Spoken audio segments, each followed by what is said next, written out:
নমস্কার, আমি সুদীপ্ত, একজন প্রফেশনাল অপশন ট্রেডার এবং ট্রেনার।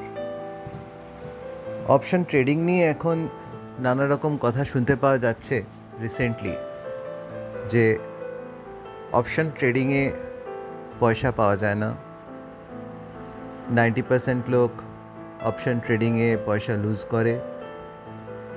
সত্যি কথা, এখানে কোনো ভুল নেই, কিন্তু বাকি 10% তারা তো পায় এবং বেশ ভালো পয়সাই পায়। শুধু অপশন ট্রেডিং বলে নয়, যে কোনো প্রফেশনে যেখানেই দেখবেন সেখানেই সাকসেসফুল কিন্তু এই টপ 10%ই। সে আপনি ডাক্তার বলুন, ইঞ্জিনিয়ার বলুন, লয়ার বলুন, যে কোনো প্রফেশন।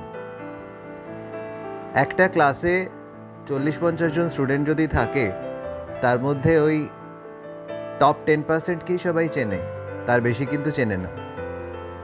সো এখানে তার কোনো ব্যতিক্রম নেই, একই রকম ব্যাপার। এখন স্টক মার্কেট নিয়ে নানান ধরনের রিউমার চলে, বহু লোকজন এটাকে গ্যাম্বলিং ভাবে। তো তাদের কথা কি জানেন তো, যারা ওই খেলার মাঠে গ্যালারিতে বসে গোল করে আর সচিন তেন্ডুলকরকে উপদেশ দেয় যে বলটা কেন 6 মারতে পারলো না, এদের অবস্থাটা হচ্ছে তাদের মতো। এরা নিজেরা ব্যাপারটা জানে না, কোনোদিনও শেখেনি, শেখার চেষ্টাও করেনি, কিন্তু বলে যায় গ্যাম্বলিং। তো এদের নিয়ে আমার কিছু বাড়তি কমেন্ট করার কোনো প্রয়োজন নেই। এখন আপনি কোন দলে পড়েন? আপনিও কি সেই দলে পড়েন যারা গ্যালারিতে বসে সচিন তেন্ডুলকরকে উপদেশ দেয়? যদি আপনি সেই দলে পড়েন, তাহলে বলবো যে প্লিজ একটু পড়াশোনা করুন, একটু বিষয়গুলো জানুন। তাহলে পরে দেখবেন গ্যাম্বলিং তো দূরের কথা, এখানে কতটা লজিক, কতটা রিজনিং এর মধ্যে আছে, এর মধ্যে কতটা শেখার ব্যাপার আছে। না শিখে আন্তাবড়ি যদি স্টক মার্কেটে চলে আসেন এবং উল্টোপাল্টা ট্রেড করেন, তাহলে পরে তো পয়সা যাবেই। কারণ আপনি যদি আগুনে হাত দেন, আগুন তো আপনাকে ছেড়ে কথা বলবে না আপনি না জেনে হাত দিয়েছেন বলে, তাই না? আপনার তো হাত পুড়বেই। তো এটা সেই রকমই ব্যাপার। এখন স্টক মার্কেটের ক্ষেত্রে নানান ধরনের চয়েস আমাদের কাছে থাকে। ইকুইটি, কারেন্সি, কমোডিটি, ক্রিপ্টোকারেন্সি, নানান ধরনের চয়েস আছে এবং এই সব চয়েসগুলোতেই অপশন থাকে। অপশন ডেরিভেটিভ মার্কেটের একটা ইন্টিগ্রাল পার্ট। ডেরিভেটিভ মার্কেটে দুটো সেগমেন্ট হয়, ফিউচার অ্যান্ড অপশন। এই সবকটা সেক্টরেই যেমন ফিউচার থাকে তেমনি অপশনও থাকে। এখন অপশন বাইংয়ে অনেক পয়সা পাওয়া যায়, সত্যি কথা, কিন্তু সেটার জন্য ঠিকঠাক মতো জিনিসগুলো শিখতে হয়, জানতে হয়। তার জন্য কিছু স্ট্র্যাটেজি আছে, সেগুলো প্র্যাকটিস করার ব্যাপার আছে। তাহলে পরে বিশ্বাস করুন, সত্যি অনেক পয়সা পাওয়া যায়।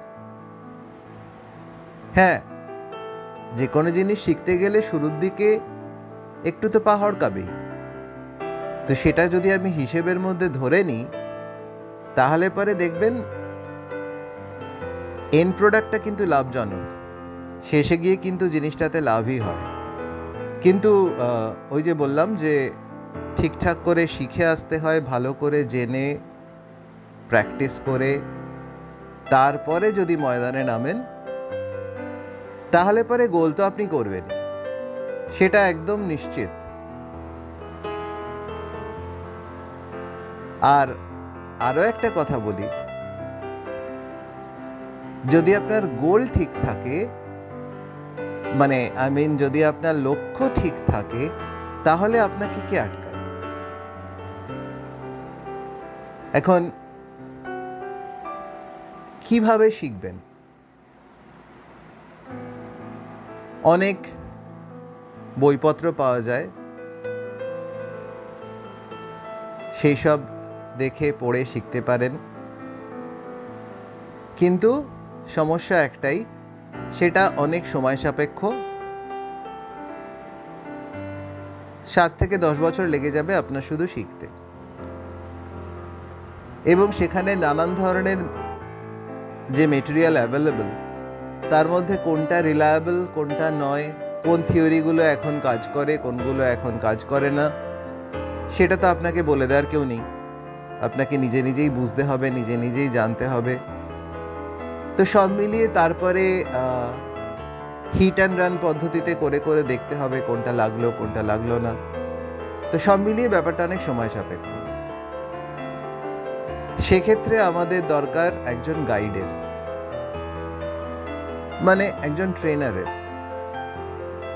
যিনি আপনাকে জিনিসগুলো ঠিকঠাক করে শেখাতে পারবেন। তো সেরকম ট্রেনার অনেকেই আছেন, অনেকেই শেখান। যেখানে আপনার ভালো মনে হবে, যেভাবে আপনার ভালো মনে হবে আপনি শিখুন। আগে জিনিসটা শিখুন, তারপরে যদি আপনি ট্রেড করেন নিঃসন্দেহে পয়সা পাবেন।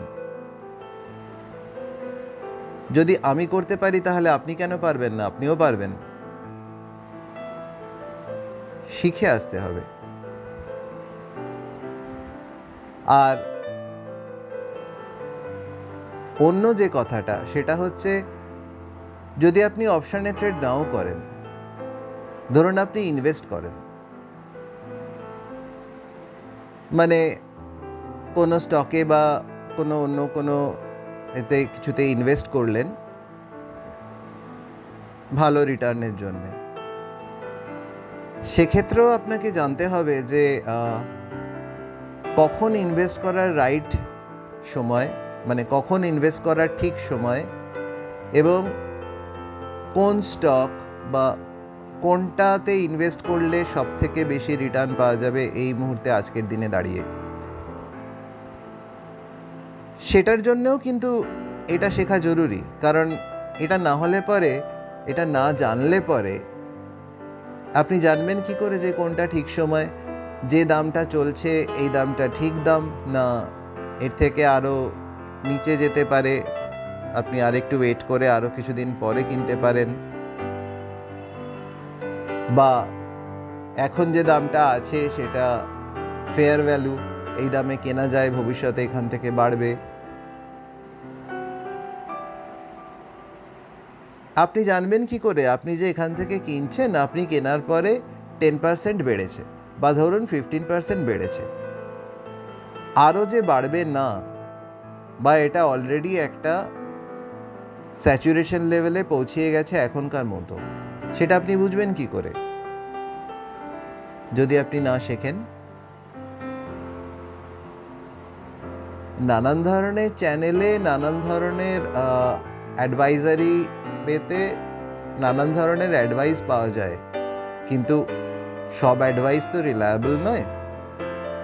আপনি 5টা জায়গায় পড়লেন যে আপনার কোনো একটা স্টকে হোল্ডিং আছে, সেই স্টকটা সম্পর্কে 5 জায়গাতে আপনি রিভিউ পড়লেন এবং তাতে মোট 3 রকমের আউটলুক পাওয়া যাচ্ছে, মানে 5 জন রিভিউয়ার মোটামুটি 3 রকমের ভিউ দিয়েছেন। এখন আপনি কি করে বুঝবেন তার মধ্যে কোনটা ঠিক, কোনটা আপনার ফলো করা উচিত? সেজন্যও টেকনিক্যাল অ্যানালিসিসটা জানা দরকার। আর আপনি অন্য কোনো প্রফেশনে আছেন, হয়তো অন্য কোনো কাজ করেন নিশ্চয়ই,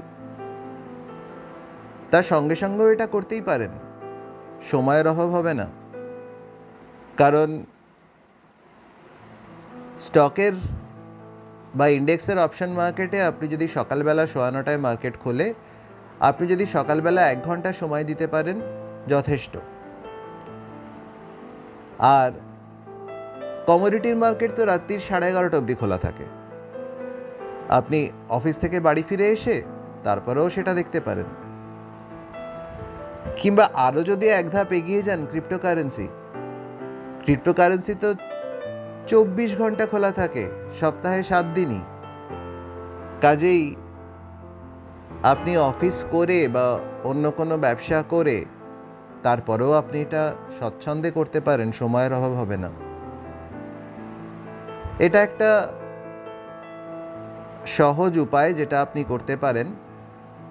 আপনার প্রেজেন্ট যে প্রফেশন আছে সেই প্রফেশনকে কোনো রকম হ্যাম্পার না করে আপনার রোজগারটা একটু বাড়াতে চেষ্টা করে দেখুন না, ক্ষতি কি? হয়তো এখান থেকে একটা নতুন অপরচুনিটি আসতে পারে। আমার কাছে শিখতে চাইলে যোগাযোগ করতে পারেন, নাম্বার স্ক্রিনে আছে। ভালো থাকবেন।